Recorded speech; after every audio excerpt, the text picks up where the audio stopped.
আমার স্নেহের সকল দ্বিতীয় শ্রেণীর ছাত্রছাত্রীদের জন্য নিয়ে চলে এলাম দ্বিতীয় পর্যায়ক্রমিক মূল্যায়ন বাংলা বিষয়ের একটি প্রশ্নপত্র। ঠিক এই রকমই প্রশ্নপত্র তোমাদের পরীক্ষাতে হতে চলেছে, কাজেই দেখে নাও এই প্রশ্নপত্রে থাকা প্রশ্নগুলি তোমার পড়া রয়েছে কিনা বা এই সকল প্রশ্নের উত্তর তোমার জানা রয়েছে কিনা। প্রশ্নপত্রের শুরুতেই রয়েছে একের দাগ, বলা হচ্ছে একটি বাক্যে উত্তর লেখো। এখানে সংক্ষিপ্ত কিছু প্রশ্ন রয়েছে, প্রত্যেকটি প্রশ্নের উত্তর আমরা সেই প্রশ্নের নিচে লিখে দিয়েছি, দেখে নাও। প্রথম প্রশ্ন, আমাদের ছোট গ্রাম কার সমান? উত্তর হবে আমাদের ছোট গ্রাম মায়ের সমান। এরপর খর দাগের প্রশ্ন, রান্নাঘর থেকে কে ডাকছে? উত্তর হবে রান্নাঘর থেকে বিড়াল ডাকছে। এরপর গ দাগের প্রশ্ন, ছোট্ট মেয়ে কী রোদ্দুরে দিচ্ছে? উত্তর হবে বেগুনি রঙের শাড়ি। এরপর রয়েছে প্রশ্নপত্রের 2-এর দাগ, বলা হচ্ছে বিপরীত শব্দ লেখো। এখানে 4টি বিপরীত শব্দের উত্তর তোমাদেরকে লিখতে হবে। প্রথম যেটা রয়েছে জল, এর বিপরীত শব্দ হবে স্থল।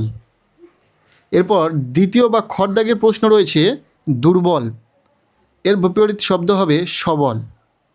গর দাগে রয়েছে ভয়, এর বিপরীত শব্দ হবে সাহস। আর সোজার বিপরীত প্রত্যেকেরই জানা, সোজা বাঁকা। এরপর রয়েছে প্রশ্নপত্রের 3-এর দাগ, বলা হচ্ছে নিচের প্রশ্নগুলির উপযুক্ত প্রতিশব্দ বক্স থেকে খুঁজে নিয়ে লেখো। এখানে বক্সে কিছু শব্দ রয়েছে, পুষ্প, স্বর্ণ, দীপ্তি, রৌদ্র। এই শব্দগুলি নিচে তোমাদের প্রতিশব্দ হিসাবে বসাতে হবে। কোনটা কার প্রতিশব্দ? সোনার প্রতিশব্দ কি? স্বর্ণ। তাহলে এই বক্সে বা এই জায়গাতে স্বর্ণ লিখে দিতে হবে। ফুলের প্রতিশব্দ কি? পুষ্প। পুষ্প মানে ফুল, ফুলের আরেক নাম, তাই ফুলের পাশে পুষ্প কথাটি লিখে দিতে হবে। রোশনাই, রোশনার কথার অর্থ হলো দীপ্তি। আর ঘর দাগে রয়েছে রোদ্দুর, রোদ্দুর কথার অর্থ হবে বা এর যে প্রতিশব্দ সেটা হবে রৌদ্র। এরপর রয়েছে প্রশ্নপত্রে 4-এর দাগ, বলা হচ্ছে বক্সের মধ্যে থাকা শব্দ নিয়ে শূন্যস্থানে বসাও। এখানেও 4টি প্রশ্নের উত্তর তোমাদেরকে লিখতে হবে। এখানে বক্সে কিছু শব্দ তোমাদের রয়েছে, দেখে নাও। রয়েছে শান্ত, মস্ত, একসাথে, সীমানা। এই শব্দগুলি যথাস্থানে তোমাদেরকে বসাতে হবে। প্রথমে রয়েছে আমরা সবাই ড্যাশ স্কুলে যাই। উত্তর হবে আমরা সবাই একসাথে স্কুলে যাই। খর দাগে মাঠ পেরিয়ে দিগন্ত ড্যাশ পার। উত্তর হবে সীমানা, মাঠ পেরিয়ে দিগন্ত সীমানা পার। এরপর গ দাগে রয়েছে নীল আকাশ ড্যাশ। উত্তর হবে শান্ত। আর ঘর দাগে ড্যাশ বড় একটি বট বৃক্ষ। উত্তর হবে মস্ত বড় একটি বট বৃক্ষ। শব্দগুলি সঠিকভাবে তোমাদেরকে যথাস্থানে ব্যবহার করতে হবে। এরপর 5-এর দাগে রয়েছে শূন্যস্থান পূরণ করো।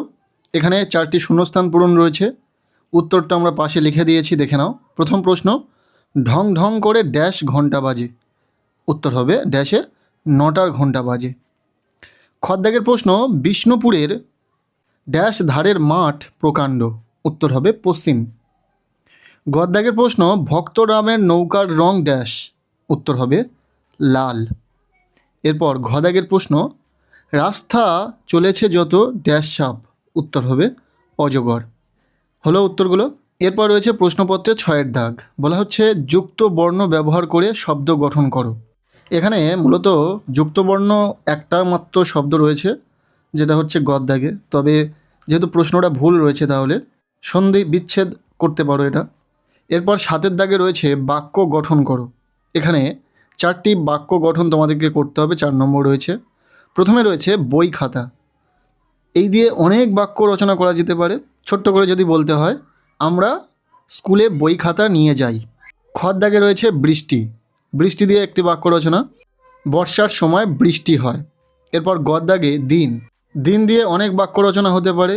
দিন দিয়ে কি বাক্য রচনা করবে আমি একটি বলে দিই, আজকের দিনটি খুব সুন্দর।